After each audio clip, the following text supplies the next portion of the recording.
இனிமே கண்ணை மூடிட்டு கடலை எண்ணெய் வாங்கலாம். ஏன்னா மந்த்ரா கடலை எண்ணெய் இதயத்தின் தயாரிப்பு. வறுக்க பொரிக்க ஏன் எல்லா சமையலுக்கும் மந்த்ரா தான். மந்த்ரா கடலை எண்ணெய், அபார ருசி, ஆரோக்கியமான உடல் நலம். ரொம்ப டயர்டா இருக்கு. இயற்கையான டேட்ஸ், பாதாம், பிஸ்தா, கேஷு அண்ட் ஹனி கொண்டு தயாரிக்கப்பட்ட லயன் டேட் நட் பைட்ஸ். எல்லாருக்கும் மாலை வணக்கம். இன்னும் நிறைய பெருமக்கள் பேச இருக்கிறாங்க. அதனால எவ்வளவு முடியுமோ அவ்வளவு சுருக்கமா நான் பேசலாம்னு நினைக்கிறேன். இன்னைக்கு எல்லாரும் சொன்னாங்க, இந்த மாதிரி கோயம்புத்தூர் பாம்பு பிளாஸ்ட் நடந்தது, புலவாமா அட்டாக் நடந்தது. நமக்கு அதெல்லாம் ஞாபகம் இருக்கிறது இல்லை. காதல் இடத்துல எல்லாத்தையும் விட்டுட்டு இங்கே உட்காந்துருக்குறோமே அப்படிங்கிற ஒரு சிந்தனை தான் இன்னைக்கு இருக்கக்கூடிய விசில் அடிக்கிற பசங்களுக்கு அந்த சிந்தனை இருந்திருக்கும். ஸ்ரீரங்கம் ஒரு அற்புதமான இடம், என்னுடைய மாமியார் வீடு. அதனால நான் அற்புதமான இடம் சொல்லி ஆகணும். தயவுசெய்து இந்த நிகழ்ச்சிக்கு வந்திருக்கிறவங்க இதை ஒரு சாக்கா பயன்படுத்தி இந்த நிகழ்ச்சி முடிஞ்ச உடனே பக்கத்திலேயே அற்புதமான காட்டழகி சிங்கர் இருக்கிறாரு, ஜெய்ஜாண்டிக்கு அப்படியே அவ்வளவு விஸ்வரூபம் எடுத்து இருக்கிறாரு தாயாரோட. இந்த பக்கம் ரங்கநாதர் இருக்கிறாரு உபயநாச்சியாரோட. இந்த பக்கம் அகிலாண்டேஸ்வரி அம்மா இருக்கிறாங்க. தயவுசெய்து இதெல்லாம் பாருங்க. இவ்வளவு தூரம் அந்த கோயிலுக்கு போயிடணும், எப்படியாவது அதை போகாம தவிர்த்தரக்கூடாது. நீங்க கோயில் போனீங்கன்னா கட்டாயம் முன்னாடி ஒரே கூட்டமா இருக்கும். திமுக காரங்க பூரா முன்னாடி இன்னும் ஆக்கிரமிச்சிருப்பாங்க. அவங்கள கொஞ்சம் அப்படி அவங்கள்ட்டையும் கேட்டு நீங்க கொஞ்சம் முன்னாடி போனீங்கன்னா அது நமக்கெல்லாம் புண்ணியம். நிறைய அறிவார்ந்த ஆர்வலர்கள் பேசக்கூடியது. நம்ம ஆனந்த ரங்கநாதன் போன்ற பெருமக்கள்லாம் நீங்க தயவுசெய்து அவரை ஃபாலோ பண்ணணும்னு நான் ரெக்வஸ்ட் பண்ணுவேன். I will request every one of you to immediately start following mister Anand Ranganathan. அவரை போன்ற ஒரு அறிவார்ந்த பெருமக்கள், அது ஒரு தமிழ் பின்னணியோடு இந்தியாவுக்கு கொடுத்திருப்பது ரொம்ப பெரிய கிரேட் லக். அது அவ்வளவு வேகமா நிறைய பேர் நானே ரொம்ப வேகமா பேசுறேன்னு சொல்லுவாங்க. அவர் வேகமா பேசுற பார்த்து நானே 0.5 ஸ்பீட்ல தான் போட்டு வச்சு கேட்பேன். அவ்வளவு வேகமா பேசுவாரு. அவருடைய தாட் ப்ராசஸ் அவ்வளவு அதிகமானது. நிறைய சந்தர்ப்பத்தில் பிஜேபி எல்லாம் திட்டுவாரு. அவர் அதெல்லாம் அதான் அவருடைய நியூட்ரலிட்டிக்கான ஒரு அடையாளம் வச்சுக்கோங்க. அவ்வளவு பெரிய படிப்பாளி, அவ்வளவு பெரிய அறிவாளி, நிறைய விஷயங்களை ரொம்ப ஸ்ட்ராங்கா ஆணித்தரமா சொல்லக்கூடியவர். நீங்க பார்த்திருப்பீங்க, என் அக்கா கஸ்தூரி, அவங்க மிஸ் மெட்ராஸ் இருந்தபோது நான் 3ஆம் கிளாஸ் படிச்சுட்டு இருந்தேன். அது அப்ப இருந்து நான் சின்ன வயசுல இருந்து பாத்துட்டு இருக்கேன். அக்கான்னு எனக்கு ரொம்ப பிடிக்கும். அக்கா அந்த அக்கா மிஸ் மெட்ராஸ் வாங்கலாம் அப்படின்னு எனக்கு ரொம்ப பிடிக்கும். அது மாதிரி தம்பி ராஜவல் நாகராஜ் நீங்க நிறைய கேட்டிருப்பீங்க. அந்த அற்புதமான காதல் குரலுக்கு சொந்தக்காரர். அவருடைய எவ்வளவு உயர்த்தி உங்களை சொல்லியிருக்கிறேன் நான். எவ்வளவு பேர் சின்ன வயசுல இருந்து நீங்க அப்படியே இருக்கிறீங்கன்னு சொல்லி சொன்னா உங்களை எவ்வளவு இவ்வளவு எங்க யார் இருக்கா பாருங்க. அதிகமான இளைஞரணியில உங்களுக்கு தான் வாய்ப்பு கொடுக்கணும். நீங்க பாத்து. சோ அடுத்து என்னுடைய தம்பி ராஜவல் நாகராஜன், உங்களுக்கு தெரிஞ்சிருக்கும். அவரும் ஒரு வரி சொன்னாரு. என்னை எல்லாருமே கழுவி ஊத்துவாங்க, உங்களுக்கு தெரியும். நம்ம நம்மள கழுவி ஊத்துறதுன்னு அது லட்டு சாப்பிடுற மாதிரி. அதுல அதிகமா அடிச்ச தம்பியில ஒரு தம்பி நம்ம ராஜவல் நாகராஜன் தான். அடி பாண்டே நீங்க வாங்கின பட்டமா அப்படின்னு கேட்டாரு ஒரு தம்பி. அது பயங்கரமா. சரி, நமக்கு அந்த அணியில பயங்கரமான ஆட்கள்லாம் இருக்கிறாங்க, நல்லா படிச்ச பிள்ளைகளா, நம்ம இவ்வளவு பெரிய சாங்கா இருக்கிறாங்க நினைச்சுக்கிட்டு இப்படி கொஞ்சம் திரும்பி பார்க்கறத பார்த்தா தம்பி நமக்கு முன்னாடி ஓடிட்டு இருக்காரு. பாஸ் எங்க பாஸ் நீங்க அங்க இருந்தீங்களே அப்படின்னு. போங்க பாஸ், நீங்க எல்லாம் நடுநிலைகள் சொல்லிட்டு இருப்பீங்க. அண்ணன் இந்த பக்கம் சொல்லிட்டு அடிச்சு நொறுக்கி. இப்போ எப்பயுமே உங்களுக்கு தெரியும்ல, இங்கேயே நான் 40 வருஷமா அந்த கட்சியில இருக்கேன்னு சொல்லி சொல்லுவாங்க. அவங்க யாரும் மதிக்க மாட்டாங்க. திடீர்னு வேற கட்சியில இருந்து வருவாங்க, அவங்களுக்கு பயங்கரமான மரியாதை. அத மாதிரி என் தம்பி அங்கிருந்து வந்த உடனே அது பயங்கர. நான் பாஸ் தம்பி நான் ரொம்ப வருஷமா இங்க இருக்கேன் தம்பி அப்படின்னா. அதெல்லாம் கிடையாது நாங்க அப்படின்னு சொல்லிட்டு தம்பி பெரிய இளைஞர்கள் பட்டாளத்தை ரொம்ப நல்லா ஆரோக்கியமா வளர்த்துக்கிட்டு வர்றாரு. நிறைய கன்வின்சிங்கான பதில்கள் எல்லாம் சொல்லிட்டு வர்றாரு. ரொம்ப இன்ட்ரெஸ்டிங்கா இருந்துச்சு. எல்லாரும் எல்லாமே பேசிட்டு முதல்ல ஒரு வார்த்தையும் கடைசியில் தம்பியும் கூட சொன்னாரு. காலேஜ் பிரின்சிபல் சொன்னாங்க, நம்ம சகோதரியும் சொன்னாங்க, இங்க பேசுறவங்களுக்கு எல்லாம் அவங்க தான் பொறுப்பு, நாங்க பொறுப்பு கிடையாது. அது காலேஜ் கொடுக்கிற முறையில் யோசிச்சிருக்கணும். அது ஆளுகளை பூரா கூட்டு ஒத்துக்கிட்டு அப்புறம் நாங்க பொறுப்பு கிடையாது, பூரா லைவ்ல போயிட்டு இருக்கு. நானும் சொல்லிடுறேன், நான் பேசுறதுல நான் பொறுப்பு கிடையாது, யாரோ பொறுப்பு, யாரோ மைக்ல பேசுறாங்க அது தெரியாது. நான் கொஞ்சம் மயங்கி இருந்தேன் சார், எனக்கு தெரியல, நான் பேசலதான் வேற யாரோ பேசியிருப்பாங்கன்னு நான் சொல்லிட்டு போயிடுறேன். அந்த மாதிரி வந்து அண்ணன் தலைவர் மாநில தலைவர் நயினா நாயந்திரன் பேசுறதுக்கும் அவர் பொறுப்புல வேற யாரோ பொறுப்பு கூட சொல்லி இருந்திருக்கலாம். ட்ரெண்டிங்ல போயிட்டு இருக்கு ஃபுல்லா. நம்ம என்ன செய்யணும், what we have to do அப்படின்னு எனக்கு தலைப்பு கொடுத்திருக்காங்க. நான் வந்து வாட் வி ஹேவ் டு டூலாம் சொல்றேன் கிடையாது, வாட் யூ ஹேவ் டு டூன்னு சொல்றேன். அதான் கொஞ்சம் ஈஸி. ஏன்னா வி ஹேவ் டு டூ நானும் செய்யணும், அதனால யூ ஹேவ் டு டூ அப்படிங்கிற சொல்லிட்டா எனக்கு வந்து ரொம்ப ஈஸிங்கனால நீங்க என்ன செய்யணும் பாக்குறேன். மேக்சிமம் இது வந்து ப்ரொஃபஷனல் செல்லுடைய ஏற்பாடா இருக்கிறதுனால அவங்க வந்து மாநிலம் முழுக்க நிறைய விஷயங்கள் பண்ணிட்டு இருக்காங்க. சில டேட்டாக்களை மட்டும் கொஞ்சம் கொண்டு போலான்னு பாக்குறேன். முதல்ல என்ன செய்யணும் அப்படின்னா, நீங்க வந்து ஒரு 2026 தேர்தலை மனதில் வச்சுட்டு பேசுறதுனால முதல்ல தயவு செய்து எல்லாரும் ஓட்டு போடணும். அதான் ரொம்ப முக்கியம். வாட் யூ ஹேவ் டு டூனா ஃபர்ஸ்ட் எல்லாரும் போய் ஓட்டு போடணும். தவறாம ஓட்டு போடணும். காலையில 7 மணிக்கே போய் ஓட்டு போடணும். இல்லாட்டி எஸ்ஏஆர்ல உங்க பேர் எடுத்துட்டாங்கன்னு அவங்க சொல்லிடுவாங்க. 7 மணிக்கு நீங்க ஓட்டு போட போகல அப்படின்னா 9 மணிக்கு உங்க பேர் வந்து அங்க இல்ல, எஸ்ஐஆர்லயே இல்லன்னு சொல்லிடுவாங்க, மொத்தமாவே இல்லன்னு சொல்லிடுவாங்க. அதனால வந்து ஓட்டு போட போகணும். இந்த குறிப்பா ஏன் இங்க சொல்றேன்னா, இந்த அதிகமா ஓட்டு போடாத குரூப் யாருன்னா இந்த ப்ரொஃபஷனல் குரூப் தான். யார் யாரெல்லாம் நிறைய படித்திருக்கிறார்களோ, யார் மேதாவிகளாக இருக்கிறார்களோ, யார் பெருமக்களாக இருக்கிறார்களோ அவர்கள் தான் ஓட்டு போடுவதில்லை. அவங்க எல்லாம் என்ன சொல்லுவாங்க, இந்த அரசியல்வாதிகள் எல்லாம் வேஸ்ட் சார், அதெல்லாம் ஒன்னும் சரியில்லை சார், அண்ணாமலை மாத்திட்டாங்க, இனிமே நான் ஓட்டு போடுற மாதிரி ஐடியா இல்ல. அண்ணாமலை பிஜேபியா தான் ஓட்டு கேட்டு இருக்காரு. அவர் எங்க அவர் ஊர் ஊரா போய் கம்ப சுத்திட்டு இருக்காரு, ஒண்டியாலா சுத்திட்டு இருக்காரு, எதுக்கு பிஜேபி தானே. ஆனா வந்து மக்கள் இருந்தாங்க, இல்ல சார் நான் அப்படி ரொம்ப விரக்தி, ஏதோ ஒரு காரணம் சொல்லிட்டு ஏதாவது விரக்தி அடிச்சுட்டு நான் வந்து பாத்தீங்கன்னா நான் ஓட்டே போறலன்னு சொல்லுவாங்க. அப்படி யாராவது பாருங்க, திமுக வந்து அண்ணன் கே நேரு வந்து இத்தனை வருஷமா இருக்கிறாரு, ஆனா துணை முதலமைச்சரா உதயநிதி தான் ஆக்கி இருக்கிறாங்க. ஆனாலும் நான் ஓட்டு போட மாட்டேன்னு எந்த திமுக காரங்களா சொல்லிருக்காங்களா சொல்லுங்க. திருச்சியில கே நேரு வந்து துணை முதலமைச்சர் ஆக்கல, அதனால திமுக காரங்க திருச்சியில் நாங்க ஓட்டு போட மாட்டோம் நாங்க யாரா சொல்லிருக்காங்க. அவங்க பாஞ்சு தான் ஓட்டு போறாங்க. அப்ப அவர்களுக்கு வந்து எதுவா இருந்தாலும் நம்ம கட்சிக்குள்ள இருக்கு அப்படிங்கிற ஒரு எண்ணம் இருக்குது. இந்த கட்சியில என்ன பிரச்சனை அப்படின்னா, இவங்களும் வந்து யோசிப்பாங்க, அவங்களுடைய ஆதரவாளர் சிம்பத்திசர் ரொம்ப படித்தவர்களா இருக்கிறதுனால அவங்க வந்து ஒட்டுமொத்தமான ஒரு கலர் கொடுத்துட்டு நம்ம வந்து அதெல்லாம் ஓட்டு போடலாம். சோ வந்து what you have to do அப்படின்னா, ஏப்ரல் மாதம் 2வது வாரத்து வாக்குல தேர்தல் இருக்கும். தயவு செய்து காலையில 7 மணிக்கு முதலா போய் ஓட்டு போட்டுருங்க. தபால் ஓட்டு போட்டு முடிஞ்ச உடனே உங்களுடைய ஓட்டு போட வச்சிருங்க. உங்களால முடிஞ்ச ஒரு புண்ணியம் நாட்டுக்கு செய்யற சேவையா. நம்ம வந்து ஆபரேஷன் சிந்தூர் இந்த இடத்துல விஜய் அரங்கத்தை போட்டிருக்காங்க பாருங்க. ஆபரேஷன் சிந்தூர் மாதிரிலாம் போய் நம்மளால போட்டி போட முடியாது, சண்டை போட முடியாது, துப்பாக்கிலாம் தூக்க முடியாது. அதனால நாட்டுக்கு நீங்க செய்ய வேண்டிய சேவையா ஒரு 10 பேருக்கு மட்டும் கேட்டு ஓட்டு போட்டியா, ஓட்டு போடுறியா, சீக்கிரம் ஓட்டு போட்டுருப்பா அப்படின்னு 10 பேருக்கு ஒரு ரிமைண்டர் கால் மட்டும் போட்டு அவங்களே ஓட்டு போட வச்சிட்டீங்கன்னா அதுவே நீங்க செய்யற பெரிய புண்ணியம். இதோட பெரிய புண்ணியம் இருக்காது. இந்த கிட்டத்தட்ட வந்து இந்த போல்ல வந்து பாத்தீங்கன்னா நார்மலா தமிழ்நாடு 70% வாக்களிக்கும். அதுல வந்து கிட்டத்தட்ட 9% எஸ்ஆர்ல பேர் எடுத்து விட்டாச்சு. அதனால இந்த முறை போலிங் பெர்சன்டேஜும் கூடும். அதை தாண்டி நீங்க ஓட்டு போடுறவங்களுடைய எண்ணிக்கையும் கூடணும். உங்களுக்கு தெரிஞ்சிருக்கும், சென்னை வந்து படித்தவர்கள் நகரம் அப்படின்னு நம்ம சொல்லுவோம், தலைநகரம் படித்தவர்கள் நகரம் சொல்லுவோம். சென்னையில கடந்த 2023 சட்டமன்ற தேர்தலில் எவ்வளவு ஓட்டு பதிவாச்சு அப்படின்னா, ஜம்மு காஷ்மீர் மாநிலத்தில் எவ்வளவு பதிவாச்சு அவ்வளவுதான் பதிவாச்சு. ஜம்மு காஷ்மீர் மாநிலத்துடைய வாக்கு பதிவு சதவீதமும் சென்னை பெருமாநகராட்சி மாவட்டத்துடைய வாக்கு சதவீதம் ஒன்னா இருக்குன்னு பாத்துங்க. அப்ப எவ்வளவு. ஆனா கரூர்லயும் தர்மபுரியிலையும் பாத்தீங்கன்னா ஓட்டு சதவீதம் 80% போய் நிக்குது. படித்தவர்கள் அதிகமாக கூடியதுல 50ல இருந்து 55% நிக்குது. அப்ப முதல்ல இந்த ப்ரொஃபஷனல்கள் செய்ய வேண்டிய விஷயம் என்ன அப்படின்னா, ஆடிட் பண்றேன், அக்கௌண்ட்ஸ் பண்றேன், டாக்டரா இருக்கேன், இன்ஜினியரா இருக்கேங்கிறதெல்லாம் தாண்டி முதல்ல இந்த நாட்டுடைய குடிமகனா இருக்கேன்னு போய் முதல்ல ஓட்டு போடணும். ஓட்டு போடுறதுக்கான ஏற்பாடு பண்ணணும். குறைஞ்சபட்சம் ஒரு 10 பேரையாவது வந்து ஓட்டு போடுறதுக்கு கூட்டு போகணும். அடுத்த விஷயம் பாத்தீங்கன்னா, இந்த அலையன்ஸ்ல, அதாவது என்டிஏ அலையன்ஸ்ல, பிஜேபி ஏடிஎம்கே அலையன்ஸ்ல வந்து எவ்வளவு வேணுமோ அவ்வளவு அடிச்சுக்கிட்டு எல்லாம் ரத்த விளார ஆகி எல்லாம் முடிஞ்சு செட்டில் ஆயாச்சு. எல்லாம் அமைதி ஆயிட்டாங்க. ரைட்டுப்பா, எல்லாம் சண்டை போட்டோம், முடிஞ்சு வச்சு இப்போ எல்லாம் அடுத்த படம் ஆரம்பிச்சு வாங்க எல்லாம் ஒற்றுமையா இருப்போம் கிளம்பியாச்சு.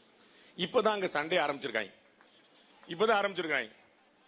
இவங்க வந்து 2 வருஷம் முன்னாடியே போட்டு டயர்ட் ஆயிட்டாங்க. 2024 சண்டை எல்லாம் போட்டு முடிச்சு இப்ப செட்டில் ஆயிட்டு நம்ம எல்லாரும் யோசிச்சாங்க, பிஜேபி ஏடிஎம்கே எதுக்குப்பா இவ்வளவு சீக்கிரம் 2025 ஏப்ரல் 2026 ஏப்ரல்ல வரப்போற தேர்தலுக்கு 2025 ஏப்ரல் ஏன்பா செட்டில் ஆனீங்க அப்படின்னா, நம்ம வந்து அவ்வளவு அடி அடிச்சிருக்கோம் பரஸ்பரமா, அது பூரா செட்டில் ஆகணும் அப்படிங்கறக்கா 1 வருஷம் முன்னாடி அந்த காயம்லாம் ஆறி வடுவெல்லாம் மறைஞ்சு இப்ப வந்து சரியா போச்சு. இப்பதான் இந்த பக்கம் வந்து திமுக காங்கிரஸ் கூட்டணியில அடிதடியே ஆரம்பிச்சிருக்குது.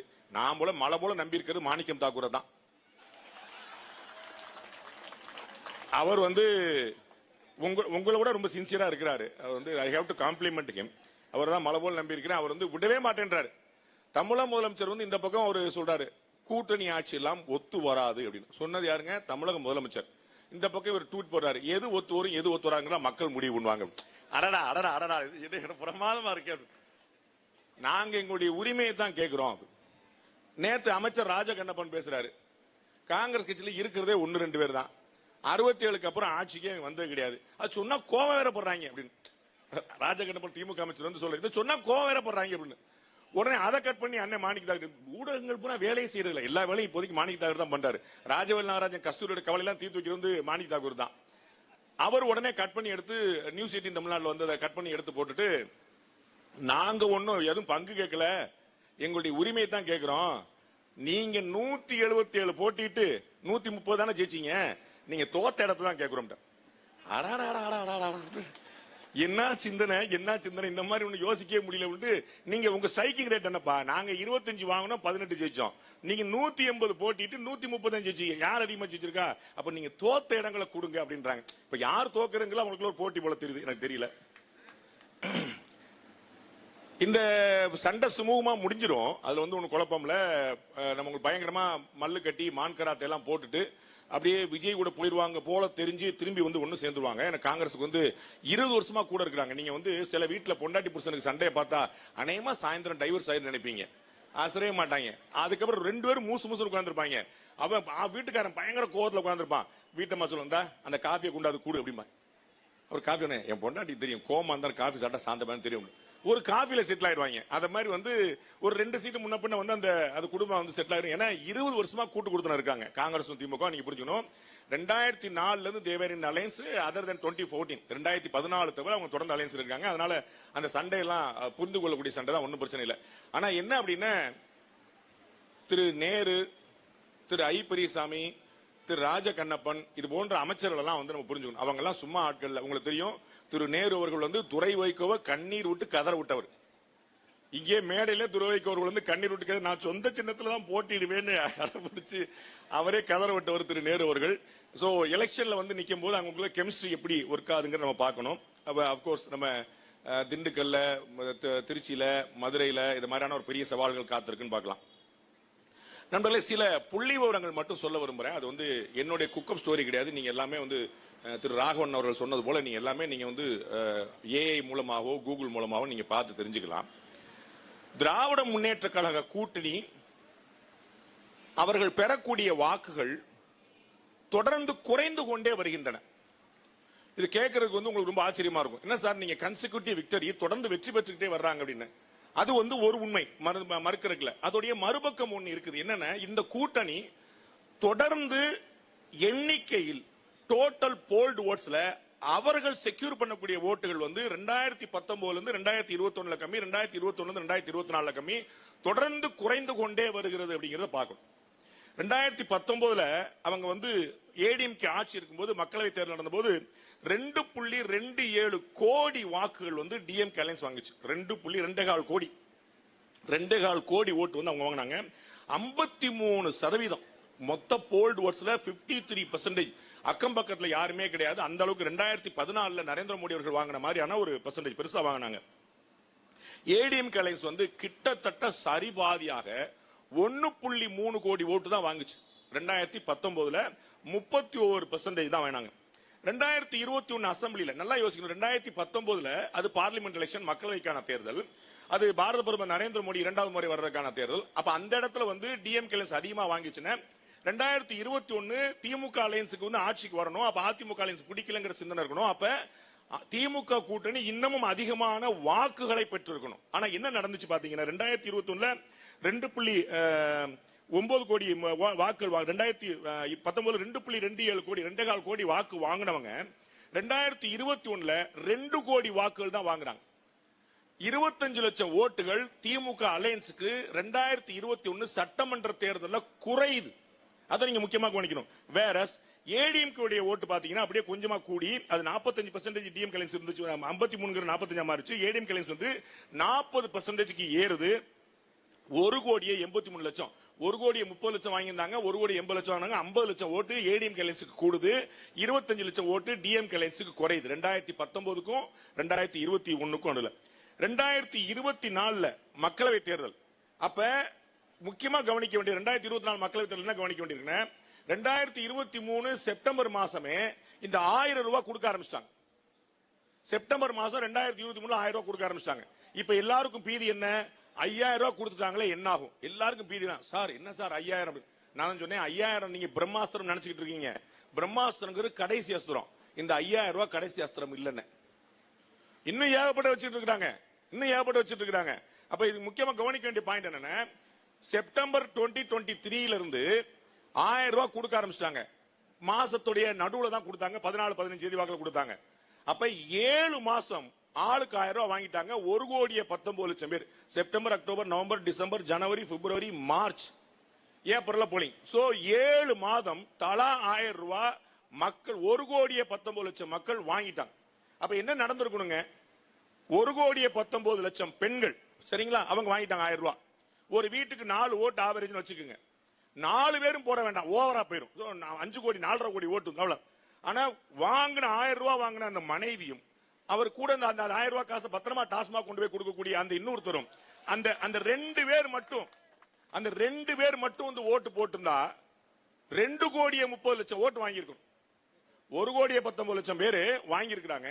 இவர்கள் 2 பேர் மட்டும், ஒரு குடும்பத்தில் ஒரு கணவன் ஒரு மனைவி 2 பேர் மட்டுமே வாக்களித்திருந்தால் 2,36,00,000 வாக்களை 2024 மக்களை தேர்தல் திமுக வாங்கி இருக்கணும்.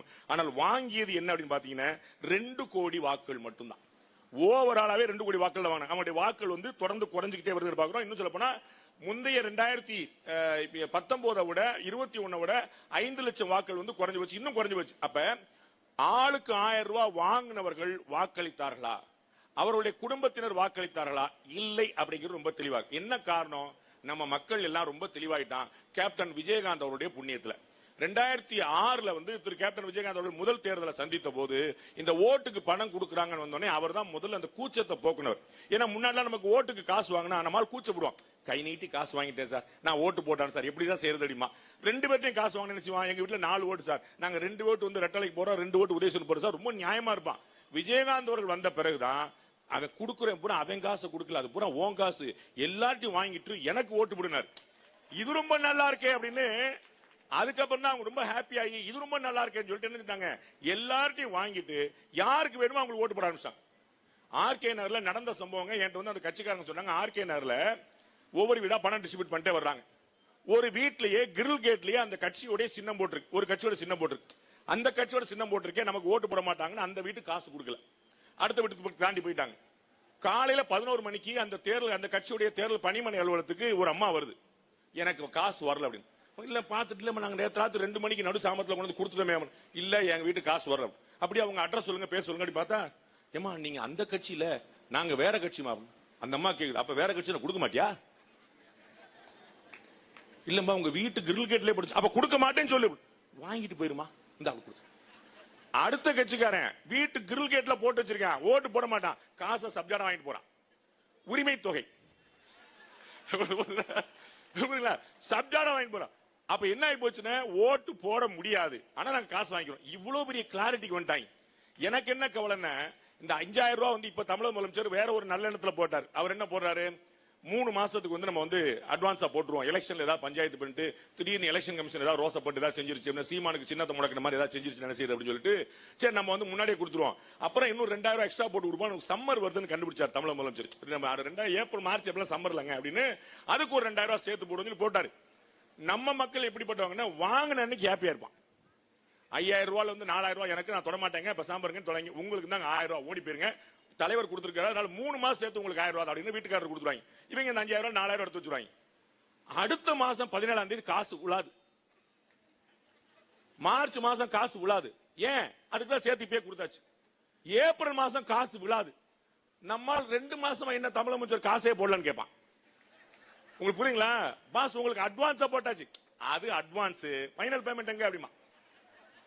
உங்களுக்கு புரியுங்களா? எனக்கு அந்த பயம் வந்துருச்சு, நம்ம ஆளை பத்தி தெரியாம இருக்கே தமிழக முதலமைச்சருக்கு, அது தனியா இருக்கட்டும், இங்கே சொல்லுங்க சார் அப்படின்ட்டு அவனுக்கு மார்ச்ல வரணும். புரியுங்களா? முன்னாடி வந்து ஏப்ரலுக்கு ஏப்ரல்ல வரணும். அது என்ன கணக்கு? நீங்க முன்னாடி கொடுத்தீங்க, அது வேற கணக்கு, அது போன வாய், இது என்ன இப்படிமா. உங்களுக்கு புரியுங்களா? அந்த கணக்கு தான் எனக்கு தமிழக முதலமைச்சர் இப்படி கணக்கு போட்டா சரி, அவர் நிறைய அஸ்திரங்கள் வச்சிருக்காருன்னு யோசிப்போம். சோ வந்து 2019, 21, 24 3 கன்சிக்யூட்டிவ் தேர்தல்ல திமுக கூட்டணி ஒருங்கிணைந்த கூட்டணியா இருந்தது. கூட்டணி மாறவே இல்லை. வேற 2019, 21, 24 3 தேர்தல 3 கூட்டணி வச்சிருந்த என்டிஏ, 3 தேர்தல 3 என்டிஏ இருந்துச்சு. இப்ப ஒருங்கிணைந்த என்டிஏவா வந்து உட்கார்ந்துருக்கு. அம்மா மக்கள் முன்னேற்ற அண்ணன் டிடிவி வரைக்கும் உள்ள உட்கார்ந்தாச்சு, எல்லாரும் வந்து உட்கார்ந்துச்சு. ஒருத்தரோட பாக்கிட்டார். அண்ணன் ஓபிஎஸ் ஒரே ஒரு எம்பி இருந்தார், அந்த எம்பி ஏடிஎம்கே ஜாயின் பண்ணிட்டார். அப்ப அது ஒருங்கிணைந்த ஏடிஎம்கே சொன்னாங்க. உண்மையில ஒருங்கிணைந்த ஏடிஎம்கே வந்துருச்சு, ஒருங்கிணைந்த என்டிஏ வந்துருச்சு. எல்லாரும் அமளியில் போட்டு எங்க அண்ணன் அண்ணாமலை அவர்கள் நேத்து வரைக்கும் வந்து நியூஸ் 18 தொலைக்காட்சி விவாதத்தில் சண்டை போட்டுட்டு எடப்பாடி பழனிசாமி ஜி அவர் தான் வந்து முதலமைச்சர் போறான்ட்டார். அப்ப வந்து இவர்களுக்கு ஒற்றுமை வந்து வேற இடத்துக்கு போய் நிக்குது அப்படிங்கிற. அப்ப 2019, 21, 24 3 கன்சிக்யூட்டிவ் எலெக்ஷன்ல அதிமுக கூட்டணி பிளவுபட்டு கிடந்தது. இப்ப ஒருங்கிணைஞ்சிருக்கு. ஒருங்கிணைஞ்சிருந்த திமுக கூட்டணி இப்ப சண்டை விட ஆரம்பிச்சிருக்கு. ஒருங்கிணைந்து இருந்துமே கூட 19, 21, 24 3லுமே தொடர்ந்து அவர்களுடைய வாக்கு எண்ணிக்கையின் டோட்டல் குறைஞ்சிட்டே வந்து ரொம்ப முக்கியமான கவனிக்க வேண்டியிருக்கு. இப்ப கடைசியா நீங்க பாத்தீங்கன்னா இந்த ஓட்டு டிஃபரன்ஸ் வந்து என்டிஏ அலையன்ஸுக்கும் டிஎம்கே அலையன்ஸுக்கு வந்து 20 லட்சம் ஓட்டு டிஃபரன்ஸ் இருக்கு. 20 lakh ஓட்ஸ் இன் டோட்டல். போலான ஓட்டுல ரெண்டு கட்சிக்குமான வித்தியாசம் 20 லட்சம் ஓட்டு. அதாவது 10 அசம்பிளி தொகுதிகளுடைய வாக்கு. நம்ம வந்து 234 தொகுதியில நார்மலா ஒரு தொகுதியில 2.25 லட்சம் ஓட்டு இருக்குன்னு வச்சீங்கன்னா 10 அசம்பிளி தொகுதியுடைய வாக்கு தான் ஒட்டுமொத்தமா வித்தியாசம் இருக்கு. சோ ஒரு 5%, ஒரு 5% டிஃபரன்ஸ் வந்து நீங்க மேட்ச் பண்ணிட்டீங்க அப்படின்னா உங்களுக்கு வந்து ஒரு தைரியம் வந்துடலாம், நம்பிக்கை வந்துடலாம். ஒரு 5% மேட்ச் வந்து பண்ண வேண்டி இருக்கும். ஏன்னா நீங்கள் நினைக்கிற மாதிரி இந்த எலெக்ஷன் வந்து ஒரு கேக் வாக்கா இருக்க போறதுல எல்லாத்தையும் மேல இருக்கிற பாத்துக்குவாரு, மேல இருக்கிற பாத்துருவார் அப்படின்னா இன்னைக்கு கால திரு அமித்ஷா இங்க வந்துட்டார், உங்க ஊருக்கு இங்க வந்துட்டு அப்புறம் காரைக்கால் போனார். அமித்ஷா பெரிய கெட்டிக்காரப்பா, அவர் இருக்கிற நமக்கு ஒரு பையன் கிடையாது, ஒரு பிரச்சனை கிடையாது. சரி, அவர் என்ன செய்வார்? ஊரா தொண்டை தண்ணி வைத்து அவரும் பாரத பிரதமரும் வந்து அவ்வளவுதான் பிரச்சாரம் பண்றாங்க. நீங்க என்ன செய்ய போறீங்க? அந்த கேள்வி பதில் விடும்ல. அப்ப அவர்கள் வந்து ஒரு முகமாக இருந்து கட்சியை வளர்க்கறதுக்கு, நாட்டை காப்பாற்றுறதுக்கான வேலையில பண்ணிட்டு இருக்காங்க.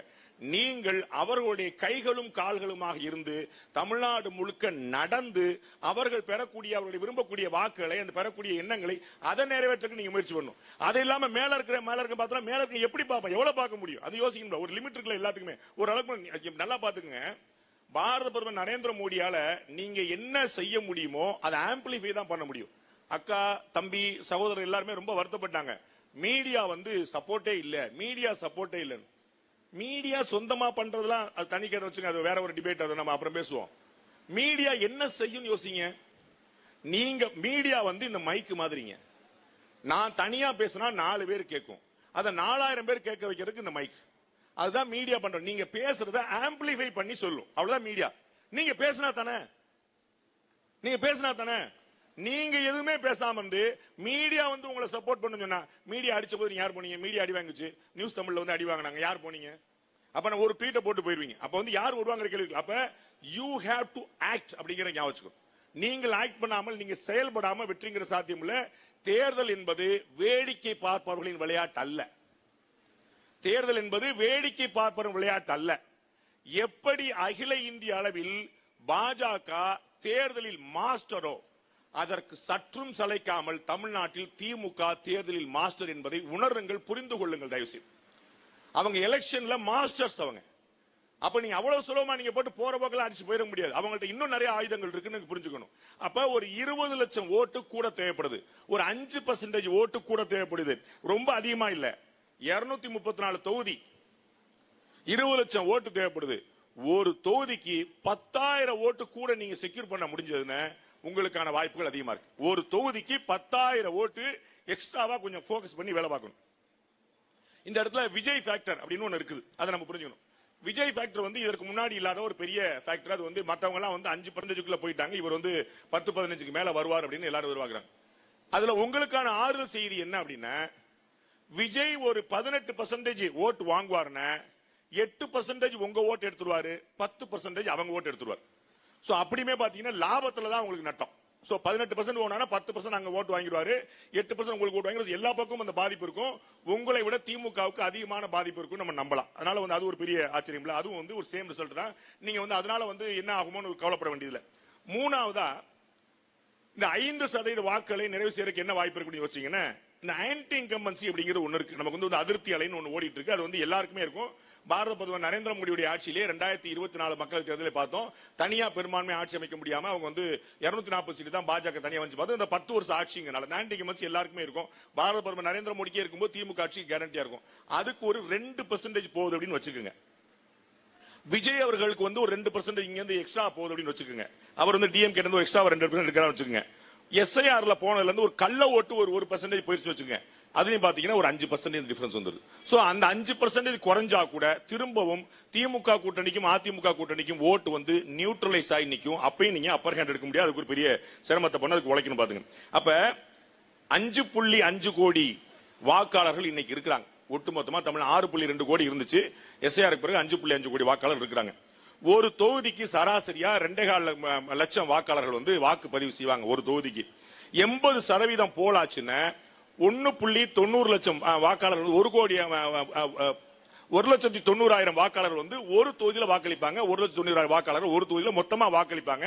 80% போலாச்சுன்னா அதுல நீங்க சாதாரண 1 லட்சம் ஓட்டு வாங்க முடிஞ்சதுன்னா வெற்றியை பெற முடியும். ஏன்னா அண்ணன் சீமான் அவர்கள் வந்து கட்டாயமா ஒரு 8-10% எடுப்பாரு. விஜய் அவர்கள் வந்து ஒரு 10% எடுப்பாரு. அப்ப நீங்க இந்த கூட்டணி வெற்றி பெறணும் விரும்பக்கூடியவர்கள் 1 லட்சம் வாக்குகளை உத்தரவாதமா உங்களுடைய தொகுதியில பெற முடியும். 234 தொகுதியில நீங்க பிளான் பண்ணீங்கன்னா வெற்றிக்கான உத்தரவாதம் அதிகமா இருக்கிறது. அதுல தெரிந்து கொள்ள வேண்டியது 1 லட்சம் வாக்குகள் வந்து யாருமே பாக்கெட்ல வச்சுட்டு நீங்க கேப்பீங்க கொடுப்போன்னு வச்சிருக்க மாட்டாங்க. நிறைய பெரிய சிக்கல் என்ன, வாக்களிக்க விரும்புபவர்கள் கூட வரமாட்டார்கள். அப்ப அவர்களை கொண்டு வந்து எலெக்ஷன்ல உங்களுக்கு தெரியும்ல, நம்ம வந்து திருமங்கலம் ஃபார்முலா நீங்க கேள்விப்பட்டிருப்பீங்க. திருமங்கலம் ஃபார்முலாங்கிற காசு கொடுக்கறதுங்கிறது செகண்டரி, அது வேற விஷயம். அந்த மெட்ரலைஸ் பண்றது மைக்ரோ மேனேஜ்மெண்ட். கடைசி வாக்காளன் வரை கொண்டு வந்து உட்கார வச்சுட்டு அவனை வாக்களிக்க வைப்பது, அது ரொம்ப முக்கியமான விஷயம். அந்த மாதிரி எலெக்ஷன் இன்ஜினியரிங் அப்படிங்கிறது ஒண்ணு பண்ணி நடந்தீங்கன்னா ஒரு தொகுதிக்கு 1 லட்சம் வாக்குகள் வாங்கினால் உத்தரவாதமான வெற்றி. அது கடினமான விஷயம் இல்ல, சுலபமான விஷயம் தான். ஆனால் அது நரேந்திர மோடி கையிலேயோ அமித்ஷா கையிலேயோ இல்லை, தமிழக வாக்காளர்களாகிய உங்கள் கையில் இருக்கிறது. நன்றி, வணக்கம். That is what you have to do.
So they have a guilt feeling even though they want to shift.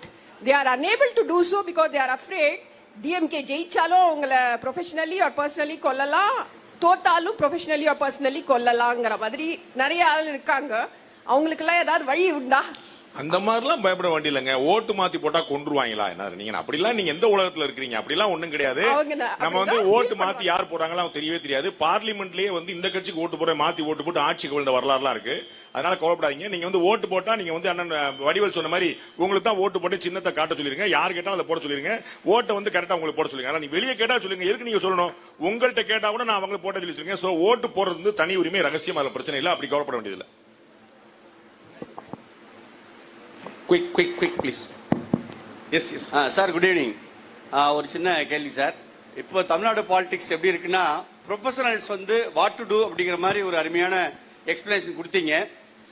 ஒரு கன்ஃபியூஸ் என்ன அப்படின்னா, தமிழ்நாடு அரசியல்ல இப்ப இருக்கிற கரண்ட் சிச்சுவேஷன்ல உங்க பார்வையில நீங்கள் அறிந்தும் அறியாதது எது, புரிந்தும் புரியாதது எது, தெரிந்தும் தெரியாதது எதுன்னு தெரிஞ்சுக்காமா சார் பிளீஸ்? அப்படி எதுவுமே இல்லை. கடைசி கேள்வி. Good evening, friends, brothers, sister. I have 2 points. The PLI scheme of Indian government increases the production of GDP thanks to Indian Prime Minister. Second point is, after the Prime Minister visit to Malaysia, Devaram and Tiruvasagam were sung. Should Parliament worldwide start with this prayer? The Indian Parliament can lead the way in this. Legend says the Thai kings were crowned at the Senjur temple. Even today, Thiruvarumbai song at the coordination level to help our North Indian brothers प्रधानमंत्री के Malaysia दौर के sir உங்களுடைய கேள்விக்கு போலாம், நேரம் சுருக்கமாக இருக்கு. தேங்க்யூ. அவருக்கு கேள்வியே இல்லை, என்னையே பேச கூப்பிடலன்றாரு. அடுத்த தடவை இங்க நிகழ்ச்சி நடக்கும் போது திரு சுந்தரராமன் அவர்கள் குறிப்பெடுத்துக் ஹலோ கொள்ளுங்க. சார், ஒரு கேள்வி. எஸ் கேட்டுங்க சார், இப்போ விஜய் வந்து டிஎம்கே தான் எதுக்குறாரு, நம்ம என்டிஏ அலைன்ஸ் டிஎம்கே தான் எதுக்குது. ஏன் விஜயும் என்டிஏ கூட வரக்கூடாது? அப்படி வர வாய்ப்பு இருக்குதா? ஏன் 2024 நீங்க ஏன் தனியா போனீங்க? உங்களுக்கு அவங்க கட்சியுடைய வழக்கணும் என்ன, அதனால வந்து அவருக்கு வந்து அவருடைய கட்சியை வழக்கணும், நீங்க தப்பு சொல்ல முடியாது. விஜய் வந்து உங்களை காப்பாற்றணுமா? இந்த கிரிக்கெட் மேட்ச்ல ஒன்னு சொல்லுவாங்க பாத்தீங்களா, நியூசிலாந்து வந்து ஆஸ்திரேலியாவோட தோத்து, ஆஸ்திரேலியா வந்து பாகிஸ்தானோட தோத்து, பாகிஸ்தான் வந்து ஜிம்பாப்வே தோத்து, அப்ப நம்ம ஜெயிச்சிடலாமா? ஏய், நீ விளையாட மாட்டா உனக்கு ஊர் பேப்பரா தோக்கணுமா அப்படின்னு. அது விஜய் வர்றாரு வராம போறாரு அது மேட்டர் இல்ல, நீங்க ஜெயிக்க வைங்க, உங்களுக்கு தேவை என்ன? அது நீங்க விஜய் வந்து ஜெயிக்க வைக்கணும், அப்புறம் அவர் முதலமைச்சர் ஒத்துக்குவீங்களா? அப்படி இல்ல, அவங்களோட பி டீமான்னு கேட்கத்தான் கூப்பிட்டோம். பிஜேபியில மாவட்ட தலைவரா இருக்கேன். பிஜேபி மாவட்டத்தில் இருக்கும் மைக் ஆஃப் பண்ணிட்டாங்க பாத்தீங்களா, அதான். எஸ் எஸ் எஸ் சொல்லுங்க சார். எப்ப பார்த்தாலும் நம்ம டிஎம்கே கவர்மெண்ட் பணம் கொடுக்கல ஒரு பெரிய குறையா சொல்லிட்டு இருக்காங்க. ஆனா மத்திய கவர்மெண்ட்ல இருந்து பணம் கொடுத்துட்டு தான் இருக்காங்க. வெள்ள நிவாரண நிதி எல்லாத்துக்குமே சப்போர்ட். எங்களுக்கு பீகார் கொடுக்கற மாதிரி கொடுக்கல, அசாம் கொடுக்கற மாதிரி கொடுக்கல அப்படின்னு சொல்றாங்க. ஆனா எவ்வளவு செஞ்சிருக்கோம், அதுக்கு என்ன நம்ம மக்கள்கிட்ட எப்படி கொண்டு போய் நீங்க தான் கொண்டு போய் சேர்க்கணும். சாணக்கியா பாருங்க, பேச தமிழா பேசி பாருங்க, தொண்டத்தனி வத்த நிறைய பேர் பேசிட்டு இருக்கும் பாருங்க. பாரத பிரதமர் பேசுறத கொண்டு போய் சேருங்க. அமித்ஷா அவர்கள் பேசுறத சொல்லுவது கேட்டுங்க. அண்ணாமலை, எல்முருகன் எல்லாருமே சொல்லிட்டு இருக்காங்க கேளுங்க. லாஸ்ட் 10 வருஷத்துல 11 லட்சம் கோடி ரூபாய் தமிழ்நாட்டுக்கு மட்டும் மத்திய அரசு ஒதுக்கி இருக்கு. 11 லட்சம் கோடி ரூபாய். இந்த பட்ஜெட்ல 7500 கோடி ரூபாய் தமிழக ரயில்வே திட்டங்கள் மட்டும் கொடுக்கப்பட்டிருக்கு. இந்த பட்ஜெட்ல மட்டும். இந்த பட்ஜெட் தமிழ்நாட்டில் இப்ப நம்ம பேசிக்கிட்ட தருணத்துல 35,000 கோடி ரூபாய்க்கான ரயில்வே நிதி ஓடிட்டு இருக்கு. 35,000 கோடி ரூபாய்க்கு தமிழ்நாடு பட்ஜெட் ஓடிட்டு இருக்கு. இது வரைக்கும் சென்ட்ரல் கவர்மெண்ட் ஸ்டேட் சப்ஜெக்ட்டுக்கு எப்பயுமே ஒரே சிங்கிள் ஸ்ட்ரோக்ல 60,000 கோடி ரூபாய் ஒரு ஸ்டெச்ல கொடுத்தது இல்ல. சென்னை ஃபேஸ் 2 மெட்ரோ ரயிலுக்காக 60,000 கோடி ரூபாய் சிங்கிள் ஸ்ட்ரோக்ல கொடுத்துச்சு சென்ட்ரல் கவர்மெண்ட் ஸ்டேட் கவர்மெண்ட்டுக்கு. நிறைய கொடுத்துக்கிட்டே இருக்கு. நீங்க பார்க்கணும், கேட்கணும். நீங்க ஒரு கேள்விதான் சார், ஜெயிக்குமா ஜெயிக்காதா, ஜெயிக்குமா ஜெயிக்காதா, அப்படிலாம் ஜெயிக்க முடியாது. கடுமையா போய் நீங்க கேட்கணும். நரேந்திர மோடி அவர்கள் பரீட்சா பே சர்ச்சால இருந்து பேசிக்கிட்டே இருக்காரு. அவர் என்ன பேசுறாருன்னு கேளுங்க, 4 பேர் கொண்டு போய் சேருங்க. தேங்க்யூ.